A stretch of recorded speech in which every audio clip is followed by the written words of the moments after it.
पहले तो श्याम मेटालिक से शुरू करते हैं, क्या राय है आपकी इस आईपीओ पर? बढ़िया कंपनी है दीप, और मुझे लगता है कि इन्वेस्टर्स को अप्लाई करना चाहिए बड़े लिस्टिंग गेन के लिए भी और लॉन्ग टर्म के लिए। आज से भी पहले मैं आपको बता दूं कि क्या क्या अच्छा है इस कंपनी में।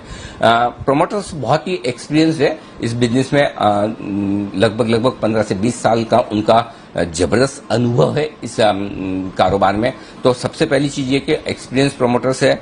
कंपनी का ट्रैक रिकॉर्ड बहुत ही इंप्रेसिव है। पिछले 10 साल से कंपनी लगातार मुनाफा कर रही है, लगातार एक्सपांशन कर रही है। 7% की दर से एक्सपांशन कंपनी का चल रहा है, यानी कि ग्रोथ ओरिएंटेड है। वो कहते हैं कि ग्रोथ की भूख होनी चाहिए प्रमोटर्स में, मैनेजमेंट में, कंपनी में, वो नजर आती है।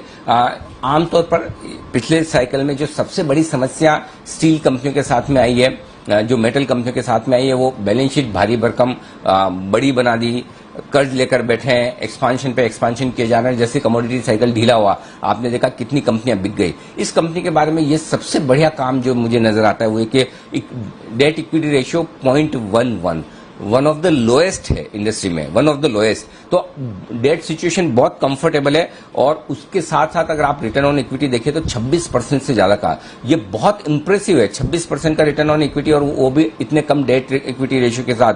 तो फाइनेंशियल के लिहाज से आप देखेंगे आपको बहुत मजबूत नजर आएगी। अब आगे क्या, ये तो पास्ट है।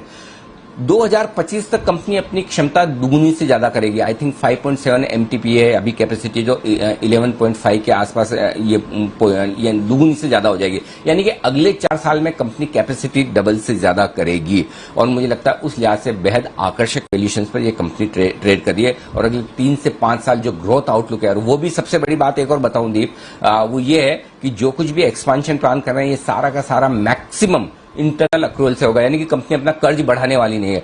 इससे बढ़िया आपको बैलेंस शीट क्या मिलेगी, इससे बढ़िया आपको ग्रोथ ओरिएंटेड कंपनी क्या मिलेगी, इससे अच्छा मैनेजमेंट क्या मिलेगा। तो मुझे लगता है ये तीनों चीज इस कंपनी के बड़े फेवर में जाती है। एक ही नेगेटिव है जो मुझे इस कंपनी में दिखता है, वो भी खाली एक कहना चाहिए कि टेक्निकल नेगेटिव है, कि इस आईपीओ के बाद प्रोमोटर्स की हिस्सेदारी रहेगी 88.5% के आसपास, 88.35%। सेबी का जो नियम है कि प्रोमोटर्स को अपनी हिस्सेदारी 75% तक इवेंचुअली लानी है अगले 2-3 साल में, जब भी इनके पास जितना समय होगा उस हिसाब से प्रोमोटर्स को अपनी 13-13.5% हिस्सेदारी कम करनी होगी। तो वो थोड़ा सा रहता है, लेकिन जो कंपनियां अच्छी परफॉर्म कर रही हो उनके प्रोमोटर्स को हिस्सेदारी बेचने में कभी कोई समस्या आती नहीं है। और कंपनी की परफॉर्मेंस जैसी रही है पास में, वैसी फ्यूचर में अगर होगी, और होने की पूरी संभावना मुझे लगता है, जो मैंने मैनेजमेंट से बात की, जो मैंने DRHP पढ़ा है, उसको देखकर मुझे लगता है, जो इंटरव्यू आपने देखा था, हमने शुक्रवार को भी किया था, मुझे लगता है ये कंपनी कमाल करने वाली। तो ये कंपनी आराम से आपको मोटे लिस्टिंग गेंस दे सकती है। बड़े लिस्टिंग गेंस के लिए भी पैसा लगाइए और लॉन्ग टर्म के भी लिए लगाइए। आराम से स्टॉक दुगुना होने की ताकत रखता है,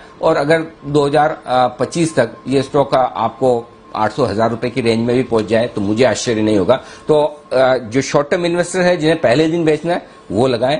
जो लॉन्ग टर्म इन्वेस्टर्स हैं, 1 से 3 साल का व्यू रखते हैं, जरूर लगाएं। और जो 5 साल 2025 तक इस स्टॉक को रख सकते हैं, उनके लिए बहुत बढ़िया इन्वेस्टमेंट है। तीनों तरह के इन्वेस्टर्स को लगाना चाहिए। जी।